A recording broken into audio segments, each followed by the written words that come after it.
ہم لوگ سیکھیں گے وہ کیا ہے کہ قرآن جو اس وقت ہمارے سامنے موجود ہے، کیا قرآن اسی طریقے سے نازل ہوا تھا جو ابھی ہم پڑھ رہے ہیں؟ کیونکہ جیسا کہ ہم نے آپ لوگوں کو بتایا تھا کہ سب سے پہلے جو آیتیں اتری ہیں وہ کون سی آیت اتری ہیں؟ سورہ علق کی ابتدائی آیت اتری ہیں، لیکن جب ہم قرآن کھولتے ہیں تو وہ اما پارے کے اندر ہے لاسٹ میں. پھر ہم نے بتایا تھا آپ لوگوں کو کہ 3 سال کے بعد جو آیتیں نازل ہوئی وہ سورہ مدثر کی آیت ہے، یا ایھا المدثر والی، اور وہ جب ہم قرآن کھولتے ہیں تو کہاں ملتی ہیں؟ 29ویں پارے میں ملتی ہیں. حالانکہ نازل یہ پہلے ہوئی ہیں تو ان کو پہلا ہونا چاہیے. تو اس کا جواب یہ ہے کہ قرآن جس طریقے سے نازل ہوا تھا، نازل ہونے کی جو ترتیب تھی اس کو باقی نہیں رکھا گیا ہے، اس کو باقی نہیں رکھا گیا ہے. اسی لیے کسی روایت میں بھی زیادہ اس کا تذکرہ نہیں ملتا ہے کہ کس کے بعد کیا نازل ہوا، کس کے بعد کیا نازل ہوا، پہلا کیا نازل ہوا، اس کے بعد 3 سال کے بعد کیا نازل ہوا، لاسٹ میں کیا نازل ہوا. اتنا تو ملتا ہے صحیح روایتوں کے مطابق. باقی پورا قرآن کس کس پیٹرن پہ نازل ہوا کہ پہلے یہ ہے پھر یہ ہے پھر یہ ہے، اس طریقے سے کسی کے پاس کوئی ذخیرہ موجود نہیں ہے، کسی بھی روایت میں نہیں ہے. علماء مفسرین جو تفسیر کے ایکسپرٹ ہیں سب نے یہ بات کہی ہے کہ نازل ہونے والی جو ترتیب تھی، جس حساب سے قرآن اترا تھا، وہ ترتیب کہیں پہ موجود نہیں ہے. اب جو ہمارے پاس ہے پھر وہ کیا ہے؟ تو یہ سوال بنتا ہے. حضرت عثمان رضی اللہ عنہ جو کہ کاتب وحی میں سے ہیں، اللہ کے نبی صلی اللہ علیہ وسلم کی 10 لوگوں کی کمیٹی تھی جن کو کاتبین وحی کہا جاتا ہے، جو وحی کو لکھا کرتے تھے. اس کمیٹی کے ایک اہم ممبر حضرت عثمان رضی اللہ عنہ بھی تھے.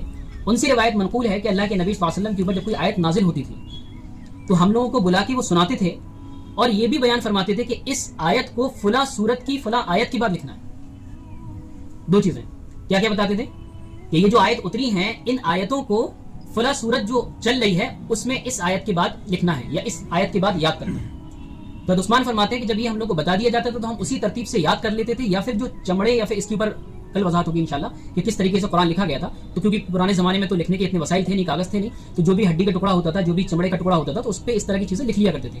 لیکن اس سے پہلے عرب کے لوگوں کا جو حافظہ ہے، جو میموری ہے، آج ہم ایگزام کے ٹائم میں کتنا نہیں یاد کر لیتے ہیں، یاد کر لیتے نہیں کر لیتے، کتنی نئی چیزیں ہماری میموری میں جو ہے سیو ہو جاتی ہیں. ایک قرآن کو اگر ہم دیکھیں حافظ کو کہ اس نے 11 سال کی عمر میں 12 سال کی عمر میں قرآن حفظ کیا، وہ آج تک یاد ہے. عرب کا جو حافظہ بیان کیا جاتا ہے کہ عرب کے لوگوں کا جو حافظہ تھا اس زمانے میں وہ اتنا زبردست تھا کہ اگر وہ بیٹھتے تھے تو اپنے کم سے کم 100 پشتوں تک کے نسب کو گنا دیا کرتے تھے بیٹھے بیٹھے. تو ان کی جو میموری تھی اس وقت، اب ان کی میموری اتنی شارپ کیوں تھی اس کی بھی وجہ ہے. اس کی ایک وجہ تو یہ ہے کہ اس وقت 3 بڑے امپائر تھے. ایک تو آپ کا رومن امپائر، دوسرا ایران، ٹھیک ہے، یہ 2 تھے، اور تیسرا عرب. دونوں لوگ عرب پہ قبضہ کرنا چاہتے تھے کہ بھائی ہمارے کنٹرول میں آئے، کیونکہ ابراہیم علیہ السلام ایک پرانی ہستی تھے، یعنی کہ کہہ سکتے ہیں یہودی عیسائی سب کے لیے. تو ہر کوئی چاہتا تھا کہ عرب پہ، خاص طور پہ کعبۃ اللہ پہ ہمارا کنٹرول ہو سکے. لیکن یہاں پہ کسی کا کنٹرول نہیں تھا، یہ بالکل سادہ سمپل لوگ تھے. یعنی کہ ایک سوال یہ سیرت کی کتابوں میں ملتا ہے کہ اللہ کے نبی صلی اللہ علیہ وسلم کو باقاعدہ مکے کے اندر کیوں اتارا گیا. اس کی وجہ یہ تھی کہ ان کی جو تختی تھی، ان کا جو دل تھا وہ پورا صاف تھا. پہلے سے کوئی لٹریچر یہاں پہ نہیں تھا. یہودیوں کے بیچ میں نہیں اتارا کیونکہ ان کے پاس اپنی چیزیں موجود تھیں، ان کو سمجھنے میں دیر لگتی. عیسائیوں کے درمیان نہیں اتارا کیونکہ ان کو سمجھنے میں دیر لگتی. ایران جو کہ آتش پرست تھے، آپ کی پوجا کرتے تھے، مجوسی جن کو بولتے تھے، تو ان کے پاس بھی اپنا ایک سسٹم تھا. لیکن عرب کے لوگوں کے پاس کوئی سسٹم نہیں تھا. ان کی جو تختی تھی، ان کی جو سلیٹ تھی، پوری خالی تھی. اس لیے اللہ نے جو ہے انتخاب کیا اس قوم کا کہ جہاں پر اللہ کے نبی صلی اللہ علیہ وسلم کو اتارا جائے اور قرآن کو نازل کیا جائے.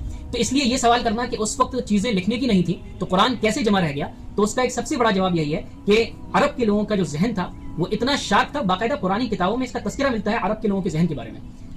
اب یہ تو ہم صحابہ کی بات کر رہے ہیں، بعد میں جو 100 سال کے بعد امام بخاری رحمۃ اللہ علیہ پیدا ہوئے، بلکہ 100 نہیں 200 سال کے بعد 194 میں پیدا ہوئے ہیں امام بخاری رحمۃ اللہ علیہ، 194 ہجری میں، اور 256 ہجری میں ان کا انتقال ہوا ہے.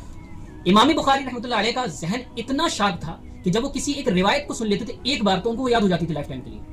تو جب اللہ کے نبی صلی اللہ علیہ وسلم کے 200 سال کے بعد یہ کرشمہ ہے ذہن کا، تو صحابہ کے درمیان اور ذہین لوگ تھے. اس طریقے سے یہ قرآن جو ہے محفوظ ہوا. تو کیا ہوا کہ ہمارے پاس جو قرآن موجود ہے وہ اسی ترتیب پہ ہے جس ترتیب پہ باقاعدہ جبرائیل اسلام آ کے اللہ کے نبی صلی اللہ علیہ وسلم کو بتایا کرتے تھے کہ اس آیت کو اس سورت کی اس آیت کے بعد لکھنا ہے. اسی وجہ سے ہمارے پاس وہ ترتیب تو موجود ہے قرآن کی. لیکن نازل کس طریقے سے ہوا ہے، پہلے سورہ علق پھر سورہ مدثر، اس پیٹرن کو نہیں رکھا گیا. اس لیے اس طرز پہ کسی کی کتاب کے اندر تذکرہ نہیں ملتا کہ قرآن کے نازل ہونے کی کیا ترتیب رہی. ٹھیک ہے، تو قرآن جو ہمارے پاس ہے وہ کس طریقے سے ہے، وہ اسی ترتیب پہ ہے جو اللہ کے نبی صلی اللہ علیہ وسلم نے بتائی تھی کہ اس کو اس کے بعد لکھنا ہے. دوسری چیز آتی ہے کہ قرآن کی جو صورتیں ہیں وہ کس پیٹرن پہ ایک دوسرے کے بعد رکھی گئی، سورہ بقرہ پھر سورہ آل عمران. تو اس کو بھی اللہ کے نبی صلی اللہ علیہ وسلم نے بتا دیا تھا. لیکن کچھ صورتوں کے بارے میں آتا ہے کہ اس کے بارے میں کسی بھی صحابی کو علم نہیں تھا کہ کس کے بعد رکھنا ہے. صرف ایک صورت ایسی ملی جس کے بارے میں کسی بھی صحابی کو علم نہیں ملا، کسی کے پاس ایک روایت نہیں ملی کہ اس کو کس صورت کے بعد رکھنا ہے. اللہ کے نبی صلی اللہ علیہ وسلم سے کسی کے پاس روایت نہیں ملی. وہ صورت تھی سورہ انفال، جو سورہ توبہ سے پہلے ہے. تو صحابہ کرام رضی اللہ عنہم نے اپنے اجتہاد سے، اپنی دینی فہم سے، یا پھر کہہ سکتے ہیں کہ اپنی نالج سے جو انہوں نے اللہ کے نبی سے سیکھی تھی، اس اعتبار سے انہوں نے سورہ توبہ سے جسٹ پہلے سورہ انفال کو رکھا کہ دونوں میں جو ٹاپک ہیں، جو موضوع ہیں، وہ ایک جیسے ہیں، اس لیے یہ اسی کا پارٹ ہوگا. اور اسی وجہ سے آپ دیکھیں گے کہ سورہ انفال کے بعد جب سورہ توبہ اسٹارٹ ہوتی ہے تو وہاں پہ کیا نہیں ہے؟ بسم اللہ نہیں ہے قرآن کے اندر. کچھ بچپن میں ہم نے سنا تھا کہ جب پڑھا اس میں بسم اللہ نہیں ہے، عجیب سورت بسم اللہ نہیں ہے، کیا اس میں اللہ تعالیٰ کا غصہ نازل ہوا ہے اس لیے بسم اللہ نہیں ہے؟ تو وہ جواب نہیں ہے. یہ اصل میں سورہ انفال کا ہی ایک پارٹ ہے، اس وجہ سے یہاں پہ الگ سے بسم اللہ کا تذکرہ نہیں کیا گیا. صرف ایک یہی صورت تھی جس کے بارے میں روایت نہیں ملی تھی کہ کس کے بعد رکھنا ہے، تو صحابہ نے اس صورت کو دونوں کے ٹاپک کے اعتبار سے یہاں پہ شامل کیا. اس طریقے سے ہمارا قرآن جو ہے ہمارے پاس موجود ہے. اب یہ آیا کس طریقے سے کیسے جمع کیا گیا، وہ انشاءاللہ کل ہم سیکھیں گے. اللہ تعالیٰ عمل کی توفیق عطا فرمائے.